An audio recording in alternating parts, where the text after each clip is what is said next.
At this time, we're going to have Eboni Patterson to come up and give us a short talk. Give our hand as she comes forward.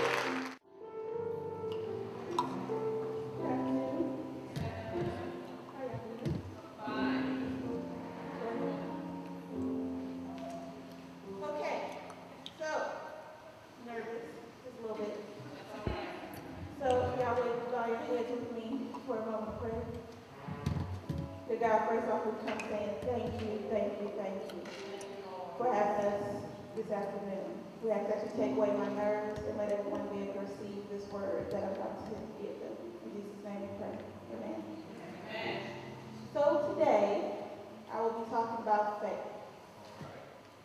And I am coming from Hebrews 11, verse 3, but I'm going to take it just a little bit further to verse 6, verses 1 through 6. Now faith is the substance of things hoped for, the evidence of things not seen. For by it the elders obtained a good report. Through faith we understand that the worlds were framed by the word of God, so that things which are seen were not made of things which do appear. By faith Abel offered unto God a more excellent sacrifice than Cain, by which he obtained witness that he was righteous, God testifying of his gifts, and by it he being dead yet speaketh. By faith, Enoch was translated that he should not see death, and was not found, because God had translated him. For before his translation, he had this testimony that he pleased God.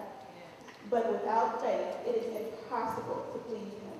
For he that cometh to God must believe that he is, and that he is a rewarder of them that diligently seek him.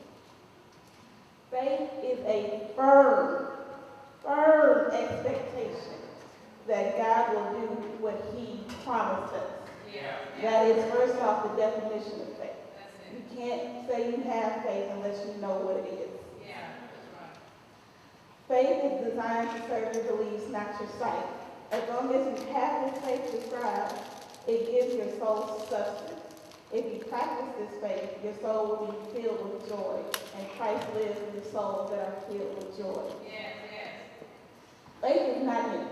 It's something that's been around for a long time, as they tell us in verse 2. For by it the elders, people from long before us, before them that were there, had faith. And those people received a good report. Now, actually, weird question. Have y'all ever seen a snowflake? Y'all seen snow? Everybody seen snow. But have you ever seen snow being made? You felt it, you probably laid in it, made a snowflake angel, whatever. But have you ever looked up in the sky and actually watched it as it was being formed? No, I don't think anyone has. So even without seeing the creation of this world that we're on right now, without seeing these views, without seeing me, without seeing it, we know that it was made. Through faith, we understand that the worlds were framed by the word of God, so that these things which are seen were not made of things which do appear. This is the very first act of faith in the Bible. The very first act of faith. This has a great influence on everything you believe, knowing that he created this world out of absolutely nothing. You just know it. That's the first thing as believers that we know that he created it, because we just have that firm expectation of him. Sorry, faith is not used to force your understanding, but a friend to help it. It's not to force you. You can't say, oh, well, I have faith, so I'm going to be forced to believe this. It helps you understand everything in the Bible. It helps you understand how to pray. It helps you understand how to worship. It helps you understand everything. The Bible gives us examples of faith, and we are to believe it through our faith. One of the examples is Abel. Abel was the first saint who lived by faith and died for it. What he did was offer a more acceptable sacrifice than his brother Cain. Acceptable meaning that when he offered his sacrifice, it was through the power of faith. Now you have two people who come to the same church every day, every Sunday and Tuesday. They come, they sit at the same pew, they sing the same song. But you kind of see one person doing a little bit better than others. And you sit there and wonder why. Because, let's say person A comes to church and they sing that song. They sing it so well, just as well as person B. But person A has faith behind that song. So they're not just singing, they're praising his name. Yeah. They are giving him praise through faith. That's why Abel was one that lived and died by faith. Because of Abel's faith, he gained honor to leave instructions for us.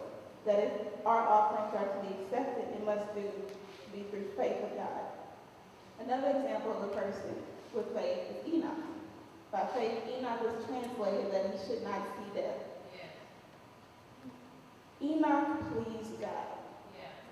The way that he did that was by actively and progressively having faith. Not just having faith, but you have to be active in it. You have to practice it. You have to progress in your faith. Yeah. He took Enoch before he ever died. He took his whole body and soul up to heaven. That is a wonderful reward for having faith in God. Just having God's favor, because all he asks you to do is to believe in him. Just believe. You don't even have to believe a lot. Just have that little bit of faith, and you will receive just a wonderful favor from God. But without true faith, it is impossible to please God. Faith is a necessity to understand God is the creator of all, and to offer acceptable worship. I would not have been able to come to God unless I believe he is everything. I seek him because I have faith in him. I am glad when my praises go up because I have faith blessings will come down. I practice walking by faith so my soul is overjoyed because he dwells inside me. My faith is true, therefore my God is true. Amen.